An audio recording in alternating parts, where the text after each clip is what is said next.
and as quick as a snake she snatched it from my hand. Mother squinted and grimaced as the stiff lock resisted her efforts to turn it and throw back the lid. To my surprise, a shaft of green light scanned her face and nothing more happened. Her shoulders sagged, and she sank into misery for a moment. If the key doesn't open it, what are we going to do? Her face turned green, but not because of the light. For a moment I thought she might keel over. I fumbled for a response. The light's an optic scanner. Although I tried to sound confident, it came out more like a question than an answer. So we need him, she moaned, as if sickened by the thought. How are we to get him up here?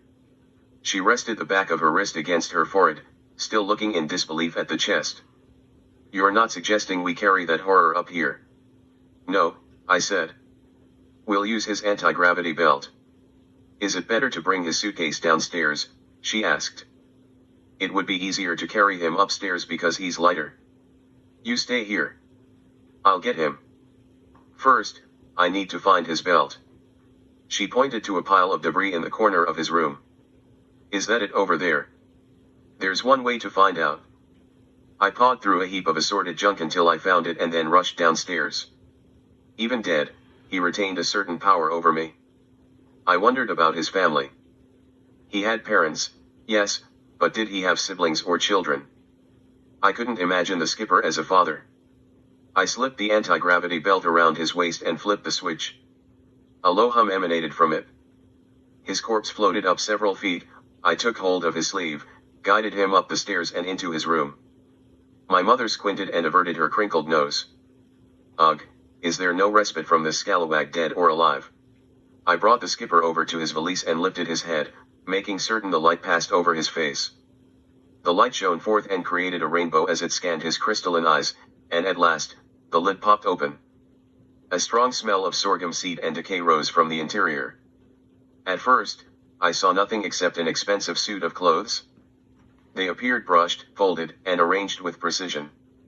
He's never worn them, said my mother, half confused, half surprised.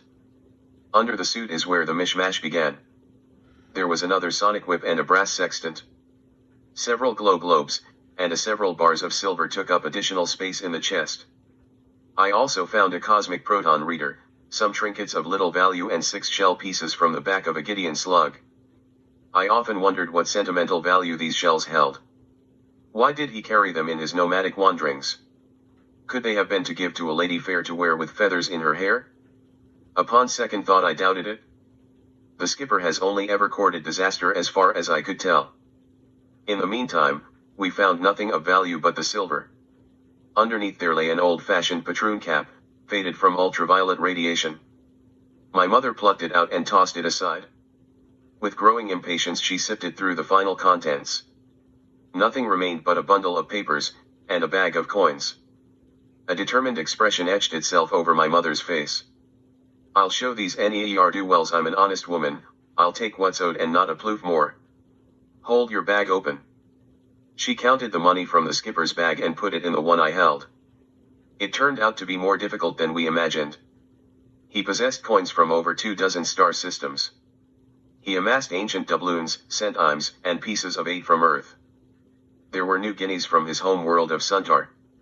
Also in the bag were platinum duckers from Nebulan and gold tubeans from Topper. And of course ploofs from Plumbo as well.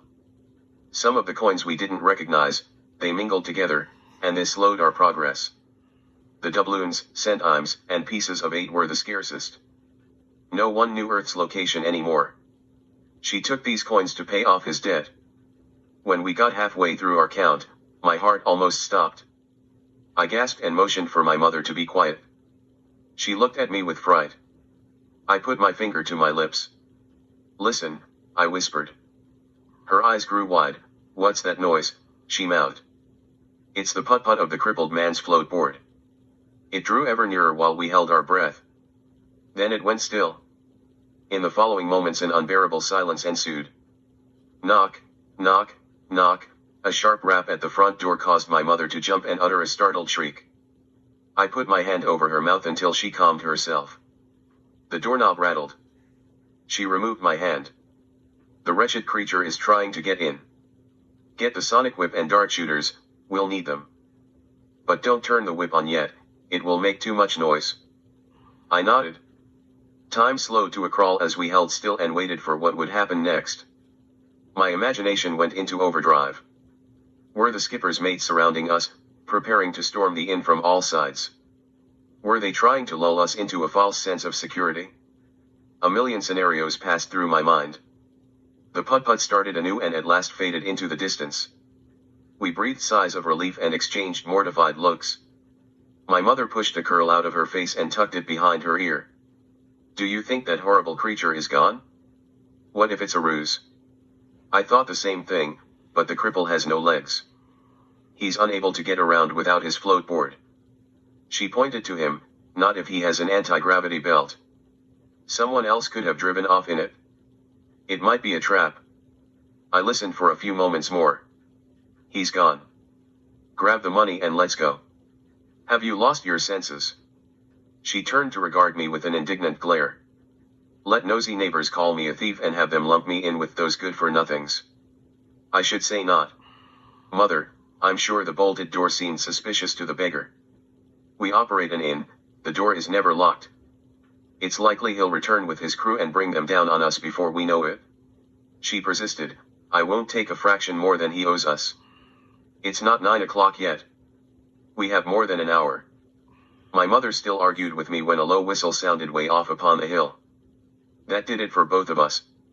We kicked into high gear. Mother jumped to her feet. I'll take what I have. Okay. I'll take what's left to square the rest. I grabbed the bag and we groped our way downstairs. We decided not to ignite aura globes and give ourselves away. Then my mother opened the door and we fled into the silent night. As we soon discovered, our departure came not a moment too soon. The fog dispersed and both moons shone clear. They illuminated the ground on either side of the woods. In the bottom of the dell, around the tavern door, a thin veil of fog hung like a screen to conceal the first steps of our flight. Almost halfway to Port Royal, beyond the bottom of the hill, we emerged into the moonlight. A twig snapped and the echo of footsteps running towards us sounded nearer. We looked behind and saw the light from crystal torches. They bobbed back and forth and advanced in our direction.